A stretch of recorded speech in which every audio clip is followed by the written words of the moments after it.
Surat collector કચેરી ખાતે પાવાગઢમાં જૈન ભગવાનની મૂર્તિ ખંડિત બાબતે સમગ્ર જૈન સમાજમાં રોષ છવાઈ જવા પામ્યો છે અને ન્યાય નહીં મળે ત્યાં સુધી સુરત કલેક્ટર કચેરીમાં ધરણા કરશે તેમ ચીમકી આપી હતી। પંચમહાલના પાવાગઢમાં આવેલ પૌરાણિક જૈન નીઝ મંદિરમાં આવેલ ભગવાનની મૂર્તિ ખંડિત કરાયેલ હાલતમાં મળતા સમગ્ર રાજ્યના જૈન સમાજમાં ઘેરા પ્રત્યાઘાતો પડ્યા છે। તેના વિરોધમાં સુરત જૈન સમાજના સાધુ ભગવંતો સાથે સમગ્ર જૈન સમાજ એકઠા થઈ કલેક્ટર કચેરીએ પહોંચી આવેદનપત્ર આપ્યું હતું અને જે પણ જવાબદાર લોકો આ ઘટના સાથે છે તેની સામે કાર્યવાહી કરવાનું જણાવ્યું હતું।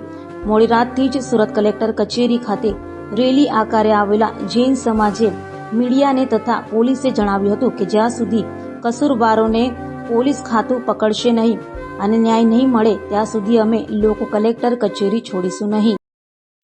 હું પ્રફુલ્લ રાઠોડ, એક જૈન સમાજનો સ્વયંસેવક ગઈકાલ રાતથી આ જગ્યા ઉપર છું અને ગુજરાત ભારત નહીં પણ આખા વિશ્વના જૈનોની સંવેદના અને લાગણી દુભાય એવું અધમ કૃત્ય જે પાવાગઢની ધરતી પર થયું છે એનો જન આક્રોશ અત્યારે સુરતના કલેક્ટર ઓફિસની અંદર દેખાઈ રહ્યો છે। પાવાગઢની ધરતી ઉપર સેંકડો વર્ષ પ્રાચીન જૈન સમાજની અતિ પૂજનીય તીર્થંકર એવા પ્રાચીન પરમાત્માઓની મૂર્તિઓને તોડીને પથ્થરોને ટુકડા કરીને કચરા પેટીની અંદર ફેંકી દેવામાં આવ્યા।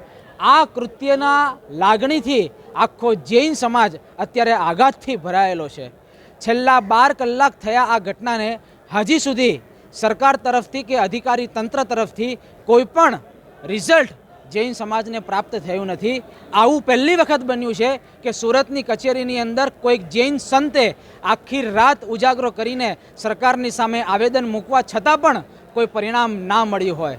પાવાગઢની ધરતી ઉપર 7થી વધુ જિનાલયો આજે પણ અવેલેબલ છે અને એમાં પણ આ પ્રાચીન પ્રતિમાઓને તોડીને એમને દુનિયાના તમામ જૈન સમાજની સંવેદના ઉપર જાણી જોઈને બળજબરીપૂર્વક વારંવાર પત્રાચારો અને આવેદન આપવા છતાં પણ આવું અધમ કૃત્ય કર્યું છે જેનું પરિણામ કદાચ આખા ભારતના નહીં પણ વિશ્વના તમામ જૈન સમાજ આજે દુઃખની સાથે વ્યક્ત કરી રહ્યો છે। અમારી બે જ માંગણી છે, જે પણ અસામાજિક તત્વએ આ કાર્ય કર્યું છે તેને વહેલામાં વહેલી તકે સજા થાય અને જે જગ્યા પરથી અમારી પ્રતિમાઓને તોડવામાં આવી છે ત્યાં અમને ફરીવાર નવા મંદિર નિર્માણનો અધિકાર આપવામાં આવે। આ બંને માંગણી જ્યાં સુધી પૂર્ણ નહીં થાય ત્યાં સુધી આ આંદોલન માત્ર સુરત, અમદાવાદ અને મુંબઈમાં નહીં પણ તમિલનાડુ, મહારાષ્ટ્ર, મધ્યપ્રદેશ અને રાજસ્થાનમાં ઇવન USA, અમેરિકા અને લંડનમાં પણ ચાલુ રહેશે એવી તૈયારી સંપૂર્ણ જૈન સમાજ આક્રોશની સાથે વ્યક્ત કરે છે।